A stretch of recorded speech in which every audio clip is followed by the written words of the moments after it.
요한복음 12장 1절부터 8절까지 말씀을 우리 함께 한 절씩 저와 여러분이 번갈아 가면서 읽겠습니다. 6월절 엿새 전에 예수께서 베다니에 이르시니 이곳은 예수께서 죽은 자 가운데서 살리신 나사로가 있는 곳이라.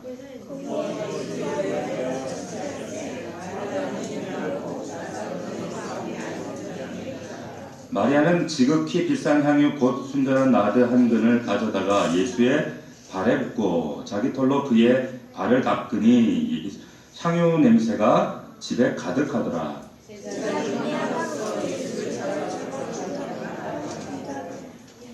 이 향유를 어찌하여 300데나리온에 팔아 가난한 자들에게 주지 아니하였느냐 하니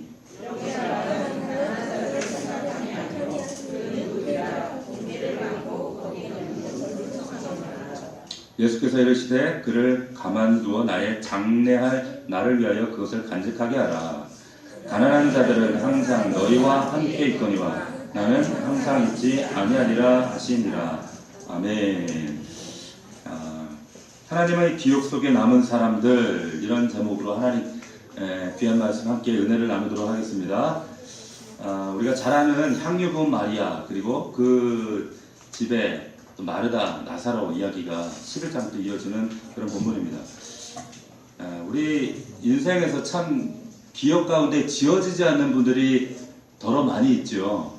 저에게도 참 잊혀지지 않는 분들이 있어요. 마음속에 참 오래도록 남아서 한 번씩 그분들 얼굴이 떠오를 때가 있습니다. 저희 어머님이 들으신 분들은 아시겠지만 저희 어머님이 전도사님이셨습니다. 뒤늦게 40대 중반 뒤늦게 하나님의 그 소명을 받으시고 이제 뒤늦게 서울에 있는 총신대학교에 야간 신학교를 다니시면서 낮에는 또 장사를 하시면서 남매를 기르시면서 참 힘들게 사셨죠. 그리고 이제 졸업하신 이후에 드디어 이제 첫 부임지가 바로 용인군 용인 김양장리였어요. 바로 용인이었어요. 여기 읍에 거기에 이제 뭐 어떤 교회 그 부임하셨는데 그때 제가 5학년 때였습니다. 위에 있는 저희 누님이 중학교 1학년이었어요. 근데 교회 왔더니 교회라고 있는데 교회가 뼈대만 있고 교회가 성전이 없는 거예요. 그러니까 콘크리트 골조만 세워져 있고 그리고 성전이 지하에 짓다가 말아 있어요. 그러니까 교회가 너무 돈이 없고 성도들이 시골이다 보니 가난하니까 돈 헌금 들어오면 조금 짓고 말고 이러고 있다가 몇 년 동안 그러고 있는 거예요. 저희 가정이 이제 그 교회에 부임을 했는데 저는 뭣도 모르고 저희 누님하고 따라갔죠. 갔더니 그 전도사님이라고 교회 사택을 주는데 사택이 그 뼈대 골조만 있는 그 성전의 지하 성전이에요. 지하 성전 그 잠옷실 한켠에 방이 하나 딸려 있는데 조그마한 부엌과 방이 하나 딸려 있는데 방도 아니에요. 그냥 또 연탄이 방 안에 있는 그런 그 방에 제가 살게 됐습니다. 그래서 거기 살게 되었는데 이제 그 연탄이 안에 있다 보니까 하루는 밤마다 연탄가스가 들어와요. 방 안에 연탄 그 난로가 있으니까. 근데 어느 날 이 연탄에 그 연통이 빠져 있는 걸 몰랐어요. 아침에 새벽에 저희 어머니가 머리가 너무 아파가지고 연탄가스 생각하고 저 벌떡 초인적인 힘으로 몸은 말을 뱉지 않는데 정말 그 초인적인 힘을 가지고 벌떡 일어나서 우리 남매를 깨우신 거예요. 깨웠는데 반응이 없어요. 막 흔들어서 끌고 밖으로 끌고 나오십니다. 그런데 저희가 이제 정신을 이제 희미하게 차렸죠. 그래서 전도사님이 가족이 연탄가스를 먹었다더라. 이제 이 얘기가 이제 성도들이 듣고 이제 집에 성도들이 찾아오기 시작했습니다. 근데 그때 제가 아직도 기억에 남는 분이 어떤 그 이름은 기억이 나지 않는데 그 용인 그 읍에 그 시골에 어울리지 않게 아주 세련된 집사님이었어요. 젊고 아주 이쁜 그런 집사님이었는데 이분이 그 양손에 저희가 연탄가스를 먹으면 오렌지 주스가 좋다더라. 당시로는 어마어마한 부잣집에서나 먹을 수 있는 패밀리 주스를 유리병에 담긴 거 있잖아요. 그거 어릴 땐 그게 왜 그렇게 부러운지. 친구 집에 가면 그거 있는 집은 굉장히 부자 집이었어요. 근데 그거를 사들고 오신 거예요. 연탄 가서 먹은 거 그게 중요한 게 아니라 저 집사님 빨리 가면 저거 먹어야 되는데 그 생각밖에 안 드는 거예요. 근데 그걸 사들고 오셨어요. 오셔갖고 이렇게 두런두런 안타까운 그 눈물을 흘리시더라고요. 근데 그분이 그러고 나서 그분이 본인이 살던 집 말고 이제 그 새를 놓던 집이 있었는데 그 집이 비어있던 집이 있었어요. 근데 그분이 그 새를 가지고 저희 집을 그쪽으로 살도록 이사를 하도록 그렇게 배려를 해주셨어요. 그래서 난생 처음 아파트라는 곳에서 살아봤습니다. 근데 그 당시 아파트가 김양정리에 있는 아파트가 연탄을 떼는 아파트였어요. 지금은 상상할 수 없지만 연탄을 떼는 그런 아파트, 크진 않지만 한 5평 되는 그런 아파트였는데 그래도 너무 행복했어요. 제 어린 기억에. 왜? 지하에서 전기도 제대로 들어오지 않는 그 껌껌한 지하에 살다가 아파트에 사니까 너무 저 어린 마음에 행복하더라고요. 근데 그때 그런 성김과 배려를 해주신 그 성모모 집사님, 이름이 기억나지 않는데 그 집사님 얼굴은 제가 또렷이 생각나요. 참 세련됐었어요. 참 예뻤어요. 근데 그분이 아직도 제 기억 속에 남아있습니다. 한 번쯤 이렇게 제가 나이가 들어가니까 그런 분들 생각이 나요. 지금 좀 어디서 어떻게 사실까? 살아는 계실까? 그런 생각들을 한 번씩 하게 되는데 참 기억 속에 지워질래야 지워질 수 없는 참 고마운 분들이죠. 그런데 이런 고마움, 하나님의 기억 속에 남아있는 사람들이 성경에도 있습니다. 하나님의 기억 속에 지워질래야 지워질 수 없는 사람들이 오늘 본문에도 등장을 하고 있는데 그 인물들이 누구냐? 나사로와 마르다와 마리아예요. 자, 특별히 이 마리아, 향유를 부었다. 우리가 너무나 잘 아는 향유 부은 마리아에 관해서 예수님께서 간곡한 부탁의 말씀을 하시는데 어떻게 보면 참 파격적인 말씀을 하세요. 똑같은 사건이 마태복음, 공간복음이 같은 그 공간복음 마태복음에 이렇게 기록을 하고 있어요. 뭐라고 하는가 잘 들어보십시오. 내가 진실로 너에게 이르노니 온 천하에 어디서든지 복음이 증거되는 곳마다 이 여자가 행한 일도 말하여 기억하리라. 성경에 공간복음에 보면 예수님이 진실로 진실로 라는 말이 나올 때 이 말은 아주 중요한 말이에요. 아주 중요한 말이에요.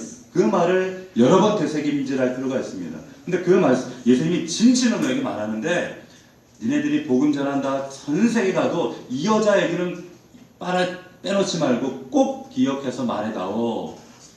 그만큼 기억 속에 지워지지 않았다는 거예요. 이 여자가 무슨 일을 했길래? 뭘 했길래요? 향유 부은 거? 단순히 그런 이야기가 아니에요. 그 귀한 비싼 향유를 부었기 때문에 예수님이 너무 고마워서 그 이야기가 아닙니다. 영원히 이 아름다운 사건만은 하나님, 그 영원하신 하나님이 영원히 기억 속에 지워지지 않고 간직하고 고백하고 싶다 하시는 그런 이야기가 바로 오늘 사건입니다. 여기 기억하라 라고 하는 이 단어가 신약성경에 3번 나옵니다. 3번 나오는데 한 번은 여기 나오고 또 한 번은 다른 곳과 또 한 번이 어디 나오는가 하면 고넬료 사건을 얘기할 때 이야기를 합니다. 하나님이 얼마나 이 고넬료의 삶이 아름다웠으면 감동하셔서 천사를 보내요. 천사를 보내서 뭐라고 말씀하시는가 하면 고넬료가 천사가 나타나서 두려워서 주여 무슨 일입니까? 왜 나타나셨습니까? 천사에게 이렇게 질문을 던졌을 때 천사가 뭐라고 하는가 하면 내 기도와 구제가 하나님 앞에 상달되어 기억하신 바 되었다 이렇게 말씀하세요. 하나님이 천사를 통해 기억하셨다는 거예요. 이 고넬료는 이방인이었습니다. 유대인들이 무시했던 이방인이었어요. 그런데 예수도 믿지 않았어요. 하나님이 얼마나 그의 삶과 그의 믿음을 마음에 새겨두셨으면 감동하셨으면 베드로를 보내서 구원받게 하셔요. 구원받게 하십니다. 이것이 사도행전 10장에 나오는 사건입니다. 여기에 나오는 단어가 같은 오늘 본문에 이 마태복음에 나왔던 이 여자의 행한 일도 말하여 기억하라는 이 기억과 같은 문의 신호입니다. 같은 단어입니다. 이 기억한다는 건요 또 다른 의미가 기념비를 세운다는 그런 뜻입니다. 자, 절대 지워질 수가 없어요. 잊을래야 잊을 수가 없어요. 너무 고맙고 너무 마음에 사무쳐 있고 기쁘고 그런 고마운 인물들이 바로 고넬료였고 오늘 본문에 등장하는 이들입니다. 자, 여기 보면 향유 부은 마리아, 이 마리아 교회가 세워지는 곳마다 복음이 가는 곳마다 꼭 기억해 다오. 예수님께서 왜 당부하고 또 당부하셨을까? 왜 그랬을까요? 자, 오늘 본문에 대한 우리 편견이 있습니다. 그 편견이 뭔가 하면 마리아는 말씀을 듣다가 은혜 받아서 향기 붓고 마르다는 말씀에 관심도 없어서 부엌대기로 봉사하고 그런 우리 편견이 있는데 그런 말씀이 아니에요. 자, 왜 그런 편견이 있는가 하면 2절 말씀 때문에 그래요. 자, 2절 말씀 보십시오. 2절 말씀에 보면 이런 말씀이 있어요. 거기서 예수를 잔치할세 마르다는 일을 하고 나사로는 예수와 함께 앉은 자 중에 있더라. 마르다는 부엌대기, 마르다는 말씀을 사모하고 나사로와 함께 말씀을 들었어요. 이건 불공평해요. 마르다는 어떻게 보면 참 주님과는 별로 사랑하지 않고 마리아처럼 별로 말씀에는 흥미가 없는 사람인가? 그런 의미가 아닙니다. 그런 의미가 아니에요. 그래서 이 말씀만 가지고 곡해해서 말씀할 때 은혜 받은 마리아가 자신의 가장 값비싼 향유를 깨뜨려서 주님께 바쳤다. 최고의 물질을 주님께 올려 바쳐라. 이건 헌금 얘기하는 게 아니에요. 헌금 이야기가 아닙니다. 이건 지역적인 마리아의 어떤 러브스토리가 아니에요. 이 이야기는 우리가 지금 12장 1절부터 읽었지만 이 본문 이야기가 시작되는 곳은 어디서부터 시작되는가 하면 11장 47절부터 시작됩니다. 자, 오늘 우리 본문이 우리 성경에는 없는 단어가 있습니다. 헬라어 원어 성경에 보면 12장 1절, 6월절 엿새전에 그 앞에 어떤 단어가 있어요. 근데 우리 성경에는 번역이 안 되어 있어요. 어떤 단어가 있는가? 바로 헬라어로 그게 무슨 뜻인가 하면 그러므로 이 단어가 빠져 있어요. 다시 말하면 12장 우리가 읽었던 이 본문은 그러므로 이렇게 시작합니다. 이 그러므로가 있다는 말은 무슨 뜻이에요? 12장 시작이 그러므로 이 말이 무슨 뜻이죠? 앞장과 상관이 있다는 거예요. 연결이 되어 있다는 거예요. 11장 끝나고 12장이 새로 시작되는 것이 아니라 11장과 연관이 되어 있다 이런 뜻입니다. 자, 우리가 성경을 볼 때 우리가 본문 내용과 함께 꼭 살펴봐야 하는 내용이 있어요. 그게 뭔가 하면 정황과 상황이라는 겁니다. 우리가 성경 이 글씨, 이 내용, 텍스트만 보면 아 그렇구나. 그런데 이 배경, 이면의 사건, 이것을 컨텍스트라고 해요. 컨텍스트를 보지 않고 이것만 보면 엉뚱하게 이야기, 해석으로 흘러갈 때가 많이 있습니다. 자, 이 컨텍스트를 우리가 전체 숲을 볼 때 11장의 사건이 12장과 어떤 연관성이 있는가? 11장에 어떤 사건이 있는가 하면 우리가 잘 아는 죽은 나사로가 다시 살아나는 사건이 있어요. 자, 이 놀라운 나사로의 부활 사건, 이 기적의 사건이 나오는데 이 사건이 발달이 돼서 어떤 문제들이 또 야기되는가 하면 45절 보십시오. 11장 45절 보면 아주 이제 흥미진진한 사건들이 진행됩니다. 45절에 한번 같이 읽어볼까요? 시작.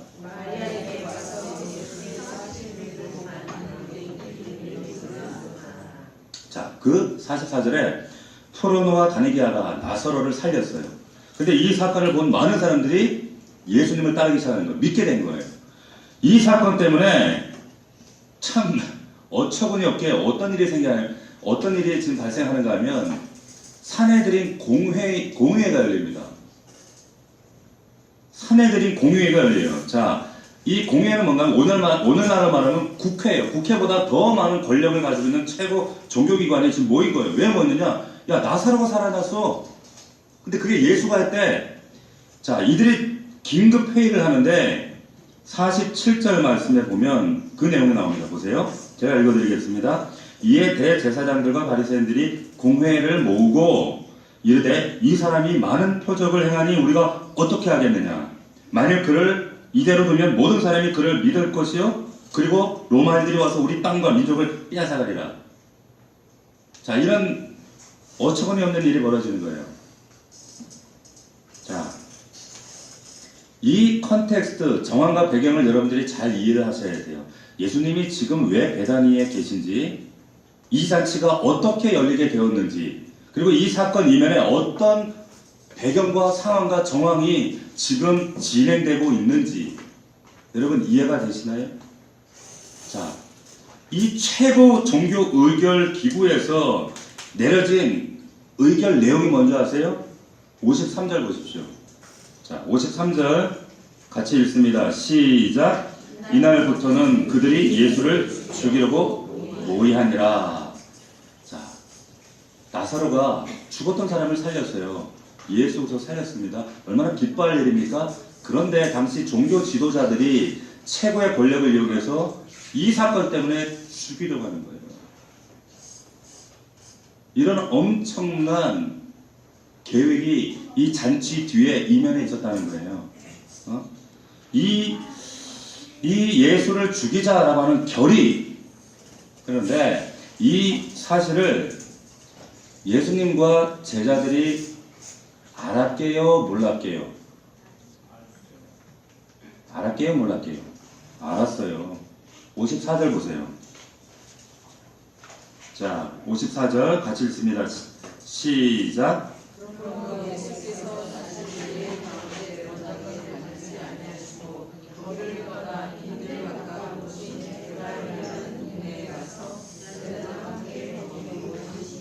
아멘. 예수님도 제자들도 지금 사내들인 공유에서 죽이려고 한다는 결의가 되어진 사실을 아셨어요.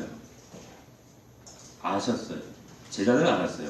자, 뿐만 아니라 나사로와 마리아와 마르다, 이 지금 재판이 지금 이 잔치가 이루어지는 이 시몬의 집에, 베다니 시몬의 집에 이들은 알았을까요? 몰랐을까요?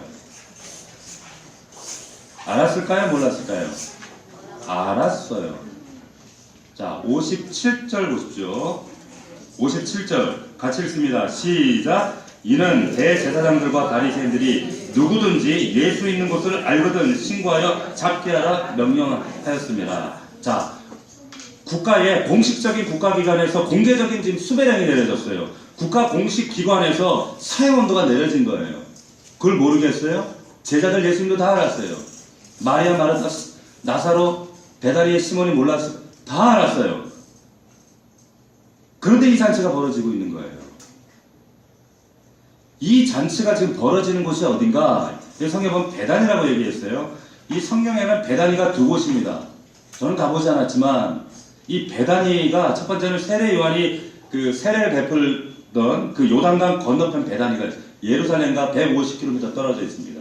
그 베다니가 있고 오늘 잔치가 벌어지고 있는 이 베다니는 불과 이 사내들인 공의회가 있는 이 예루살렘과 불과 4km 떨어져 있어요. 4km 떨어져 있으면 우리 교회와 불과 우리 이한이가 살고 있는 아파트예요. 한 그 정도. 그 동네 거리. 자, 그만큼 가까웠어요. 자, 한 동네 바로 옆이에요.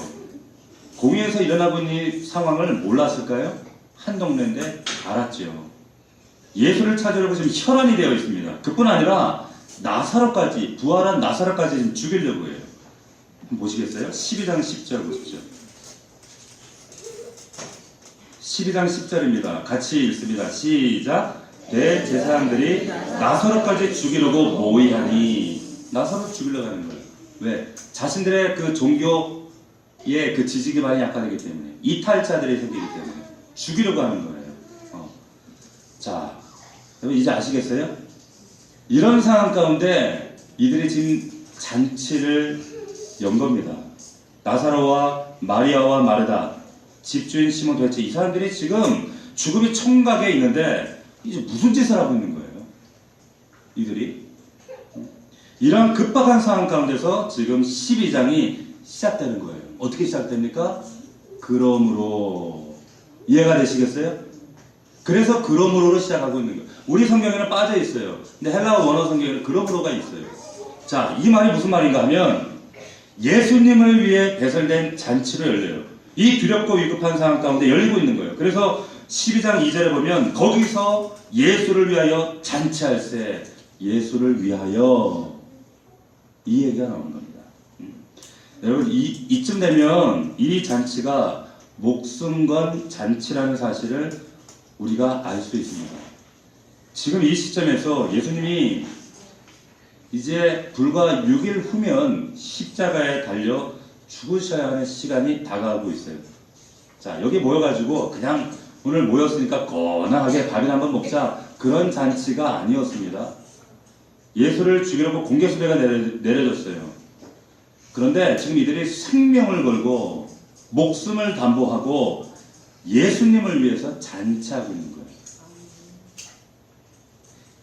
돈이 있어서 우리 나사로 오빠 살려줘서 감사해서, 그것이 아니라 그 배경 이면에는 이들의 엄청난 헌신이 있어요. 엄청난 각오가 있어요. 엄청난 결단이 있어요. 위대한 신앙 고백이 있다는 사실 여러분 기억하시길 주의 이름으로 축원합니다.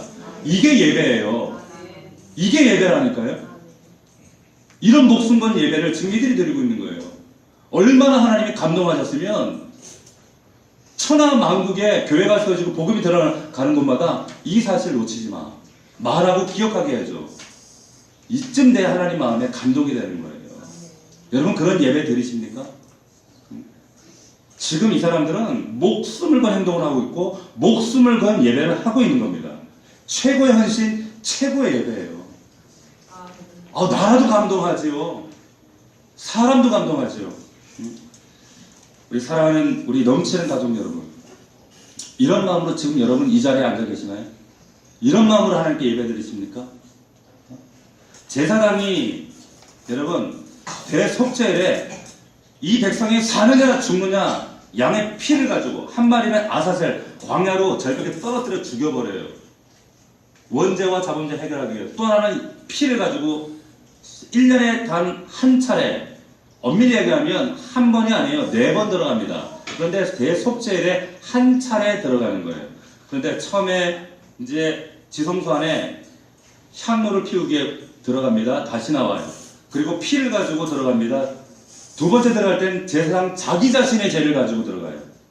자기가 용서받아야 이 백성들에게도 죄가 용서되어지고 하나님께서 이 예배를 받아주시기 때문에 나옵니다. 세 번째 다시 피를 가지고 들어요. 이번에 들어갈 때는 백성들의 죄를 가지고 들어가는 거예요. 하나님 제발 이 백성들의 죄를 용서해주고 사해주시고 하나님 우리 만나주세요. 이 패를 가지고 가요. 그리고 그 성소 뿌려요. 그리고 다시 나와요. 네 번째 성경에는 네 번째 들어간다는 얘기가 없어요. 그런데 왜 네 번인가 하면 향로를 피웠잖아요. 그 향로를 다시 가지고 나와야 돼요. 그렇기 때문에 4번 들어가는 거예요. 4번. 들어갔다 나왔다. 들어갔다. 근데 단 한 차례. 언제? 대속죄일 때. 그걸 보고 하나님이 감동하시고 용서하시고 에덴에서 끊어졌던 하나님의 관계가 일시적으로 회복이 돼요. 그리고 백성들의 기도와 그들의 간구를 들으시고 하나님이 인자하셔서 만나주시는 거예요. 그 예배가 오늘 이 자리에 드리는 예배예요. 목숨을 걸고 생명을 담보하고 그렇게 드려지는 예배, 이 예배 하나님 앞에 성공하느냐 실패하느냐에 따라서 사울왕의 길이냐 다윗왕의 길이냐 갈라지는 거예요. 믿으시길 축원합니다. 예배가 여러분들 인생의 목적이 되어야 돼요. 여러분들 자녀들에게 이 예배를 가르치셔야 돼요. 이 예배에 실패하면 인생에 어떤 것을 큰 것을 성취해도 아무 의미가 없어요. 이 예배에 여러분들 목숨 거셔야 됩니다. 자, 오늘 말씀에 우리가 마르다에 대한 편견이 있다고 제가 말씀드렸어요. 고상하게 마리아는 예수님 발밑에 앉아서 말씀을 듣고, 근데 마르다는 주님 말씀에는 관심이 없고 부엌에 가서 음식 준비하느라고 얘는 말씀을 사모하는, 그게 아니에요. 이 상황과 이 정황을 보면 정말 그래요? 그게 아니에요. 저는 그렇게 설교 듣고 자랐어요. 그 말씀이 아니에요. 이 말씀은요, 그래서 교회에서 부엌에 안 들어가려 하잖아요. 그런 의미가 아니에요. 지금 마르다는 이 위험한 상황, 목숨을 담보할 수밖에 없는 이 상황에서 목숨을 내걸고 지금 부엌에서 음식을 예수를 위해서 준비하고 있는 거예요. 생명이 위태롭다는 사실을 알아요. 알면서도 묵묵히 헌신의 자리를 떠나지 않았던 사람이 마르다입니다. 그렇기 때문에 마리아 못지않게 마르다도 귀한 믿음의 사람인 것을 여러분들 기억하시길 축원합니다. 자기 자리를 묵묵히 생명을 담보하고 그 자리를 지킨다. 이것이요 제자예요. 그래서 주님만 생각하면서 자신의 생명을 담보하고 사명을 지키는 요한은 이걸 말하고 싶은 거예요. 이 요한복음을 쓴 요한이 제자도의 대표적인 사람으로 이 나사로와 이 시몬과 마리아 뿐만 아니라 목숨을 묵묵히 그 부엌 한 구석에서 뜨거운 그 열기 아래서 요리를 했던 제자도의 표상이에요. 자, 오늘 본문에 제가 앞서 말씀드린 대로 12장 시작은 그러므로로 이렇게 시작한다고 말씀드렸습니다. 자, 그런데 이 말씀이 이 원어에 보면 참 재밌어요. 12장 1절, 2절, 3절에 그러므로가 3번이나 반복이 됩니다. 그러니까 이렇게 읽으셔야 돼요. 12장 한번 다시 보십시오. 1절 그러므로 6월절 엿새 전에 예수께서 베다니에 이르시니 이곳은 예수께서 죽은 자 가운데 살리신 나사로에 있는 곳이라. 그런데 2절 앞에 그러므로가 또 나와요. 그러므로 거기서 예수를 위하여 잔치할세 마르다는 일을 하고 나사로는 예수와 함께 앉은 자 중에 있더라. 3절에 또 등장합니다. 그러므로 마리아는 지극히 비싼 향유 곧 순전한 나드 한 근을 가져다가 예수의 발에 붓고 자기 머리털로 그의 발을 닦으니 향유 냄새가 집에 가득하더라. 아멘. 더 의미가 와닿지 않으세요? 왜 요한이 그러므로를 1절, 2절, 3절에 계속적으로 넣었을까요? 우리가 점층법 하지. 점감법. 강조하기 위해서. 자, 12장 1절에 6월절 엿새 전에 그러므로 6월절 엿새 전 예수님의 마지막 6일이에요. 십자가 달리시기 전 6일을 말씀하는데 성경에서 가장 중요한 일주일 두 곳이 등장합니다. 구약에는 하나님께서 창세기 1장에 7일 동안 만물을 창조하세요. 그 7일 창조 완성을 위한 7일. 그러나 또 신약에 와서는 예수님 생의 마지막 7일이에요. 그 7일, 오늘 본문에 보면 이것은 구원의 완성을 위한 7일이에요. 오늘 본문에 그러므로 6월절 엿새 전에 이 7일, 이 가장 소중하고 아름다운 그 사건에 가장 중요하고 아름다운 사건을 지금 이 사건으로 기록하고 있는 거예요. 자, 2절에 그러므로 예수를 위하여 잔치했다는 거예요. 예수를 위하여. 이 잔치는 예배입니다. 목숨을 담보한 예배입니다. 3절에 그러므로 그 예배의 최고의 절정으로 마리아가 향유를 발에 부었어요. 자, 이 12장이 11장과 무관하지 않고요. 그래서 그러므로로 연결하고 있고요. 그리고 2절, 3절을 점진적으로, 점강적으로 저들의 그 아름다운 예배와 헌신과 그 하나님을 향한 뜨거운 고백을 강조하기 위해서, 저들의 행위를 강조하기 위해서 그러므로로 지금 요한이 기록을 하고 있는 겁니다. 어떤 행위입니까? 목숨을 건 예배, 목숨을 건 섬김, 목숨 건 헌신, 이것이 제자도인 줄로 믿으시길 축원합니다. 이런 예배를 드리시기를 주의 이름으로 축원합니다. 제자는요, 목숨을 걸고 예수 그리스도를 따르는 거예요.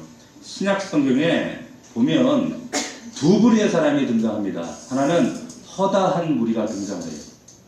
허다한 무리, 또 한 무리는 제자들, 예수님을 따르는 사람이 등장합니다.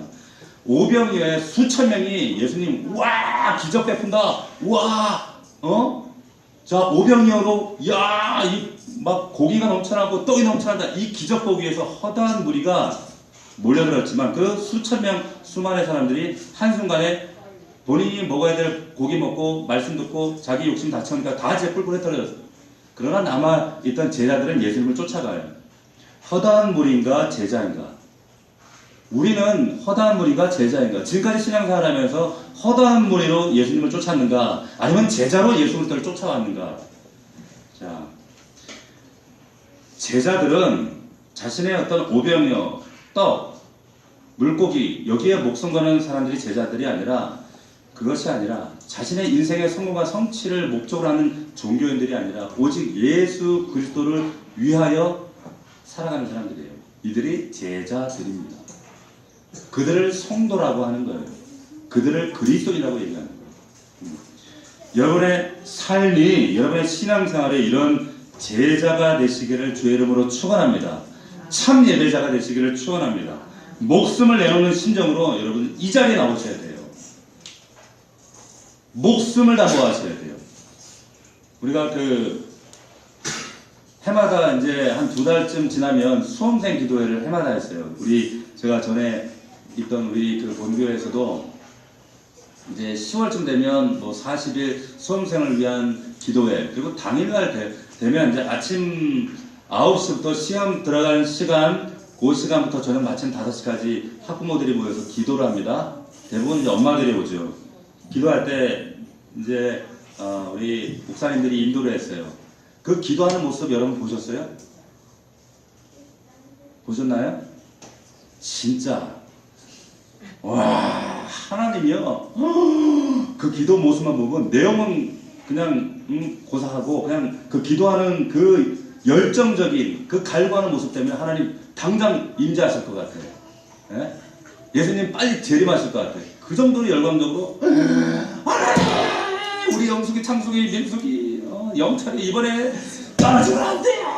막 울고 불고 막 떼쓰고 이번에 상수해요. 이번에 연대 가야 돼. 고대 안 들어가면 안 돼. 막 울고 불고요. 통곡하고 난리가 나요. 와, 새벽부터 한 번 안 나오는 것들이. 그날은 목숨 걸고 난리를 쳐요. 그리고 5시가 땡 되죠. 예수님 이름을 기도합니다. 아멘. 애들 데려가다가 뿅 가버려요. 아이고, 그런 기도를 매일 해보세요. 하나님이요, 복을 줘도 아이고 따따블로 줘도 몇 배를 줬죠. 그럴 때만 주여 난리해요. 신앙생활, 이건 하나님하고 온전한 신앙생활이 아닙니다. 이건 종교생활이죠. 그렇게 살았잖아요. 우리도. 그게 아니에요. 자, 여기 오늘 이 구체적인 내용을 한번 좀 더 들어가 봅시다. 여기 보면 이 위험한 목숨을 담보할 수밖에 없는 이 상황 가운데 잔치가 열려요. 생명을 건 잔치가 열립니다. 이 잔치가 배설되는 것도 납득이 안 되는데, 이 와중에 어떤 여인이, 이 마리아가 와서 비싼 향유를 깨가지고 이 나드 한 근을 가서 예수님의 발에 콸콸콸콸 부어요. 우리 그림 한번 보여주세요. 콸콸콸콸 붓는데, 그리고는 머리털로 닦아요. 자, 이 그림이 뭔가 하면 루벤스, 유명한 루벤스라고 하는 화가 그린 향유 부은 마리아입니다. 여기에 보면 마리아 머리털로 예수님의 발을 입을 맞추고 닦고 있고, 예수님이 그걸 바라보시고, 근데 여기 가운데 아주 참 못마땅한 표정으로 바라보는 사람이 가룟 유다예요. 저 가운데 있는 사람. 자, 이것이 향유 부은 마리아입니다. 인간적으로 생각하면요, 납득이 안 되는 거예요. 그 비싼 걸 왜 깨뜨려? 팔아가지고 교회 헌금이나 하든지, 아니면은 가난한 사람 도와주든지. 가룟 유다가 딱 그렇게 나오는 거예요. 자, 여기 나드 한근이라고 하는 것은 히말라야 그 산 중에 그 송나무과에 속하는 그 나무 뿌리에서 나오는 향료입니다. 이 한근, 그때 단위로 리트라라고 하는 그 단위인데 정확하게 327.45g. 이 한근, 이 돈으로 따지면 우리는 뭐 근으로 하면 별로 안 와닿아요. 그죠? 돈으로 해야 확 와닿잖아. 돈으로 따지면 이것이 노동자의 1년치 연봉이에요. 우리나라 돈으로 쉽게 얘기하면 한 3천만에서 4천만 원. 그걸 가지고 갖고 깨갖고 갖다 부은 거예요. 자, 이게 혼수 준비를 위한 비용이었는지 아니면 부모님께 유산으로 물려받은 건지 알 수는 없습니다. 그러나 아주 큰 돈이었어요. 그것을 갖다 가룟 유다가 이걸 보고 못마땅하니까 12장 4절에 보면 이렇게 얘기합니다. 제자 중 하나로서 예수를 잡아줄 가룟 유다가 말하되, 이 향유를 어찌하여 300데나리온에 팔아 가난한 자들에게 주지 아니하였느냐. 인간의 상식은 거기에 미쳐요. 왜 이렇게 비속모적으로 효율적으로 그걸 깨뜨릴 수밖에 없느냐. 그런데 폴 틸리라고 하는 신학자는 이걸 거룩한 낭비라고 얘기했어요. 여러분들이 지금 이 자리에 앉아있는 게 하나님 보실 때, 세상 사람들이 볼 때는 비효율적인 낭비지만 하나님이 바라보실 때는 거룩한 낭비라는 거예요. 이 거룩한 낭비는 하나님께서 다시 다 갚아주시는 거예요. 자, 이걸 갖다 부었어요. 마리아가 이것을 깨뜨릴 때 나들을 깨뜨린 것이 아니라 사실은 자기 자신을 깨뜨린 겁니다. 이 나들을 깨뜨리기 전에 3가지를 먼저 깨뜨려야 했어요. 그게 뭔가? 첫 번째는 두려움과 핍박을 깨뜨려야 합니다. 나사로를 죽이려는 상황이에요. 예수님이 공개 수배 당하고 있어요. 잘못하면 가문이 멸문지화 당할 수 있는 그런 상황입니다. 이런 두려움을 깨뜨려야 했어요. 두 번째, 사회적 관습의 벽을 깨뜨려야 돼요. 여자가요, 그 당시 그 유대 사회에서 머리털을 털어 헤친다, 머리털로 외간 남자의 발을 닦는다, 이거는요 목숨을 내놓는 거예요. 여자들이, 유대 사회에서 여자들이 머리를 푸는 경우는 두 가지입니다. 첫 번째는 아버지 앞에서, 자기 아버지 앞에서 어린 소녀일 때 머리를 풀 수가 있어요. 두 번째는 결혼해서 자기 남편, 신랑 앞에서는 머리를 풀 수가 있어요. 근데 지금은 그런 상황이 아니에요. 자칫하면 결혼한 여자가 이랬다는 건 이혼 사유당하고 종교법에 의해서 처벌당합니다. 자, 이 마리아가 이 종교법을, 이런 그 관습을 몰랐을까요? 모르지 않았죠. 그럼에도 불구하고 이 마리아는 지금 할 수 있는 최고의 고백, 최상의 예배를 하나님께 드리고 있는 거예요. 어떻게 이런 사람을 주님이 잊으시겠어요? 어떻게 이런 예배를 드리는데 하나님께서 그 마음에 잊어버리시겠어요? 여러분들의 삶이 이러한 예배가 되시길 주의 이름으로 축원합니다. 그리고 발을 닦는 거예요. 발을 닦는 거예요. 하나님의 기억에 남는, 정말 영원히 하나님의 기억 속에 잊혀지지 않는 여러분들의 예배와 여러분들의 헌신과 섬김이 되시기를 주의 이름으로 축원합니다. 그런 사람들에게 하나님은 외면하지 않으세요.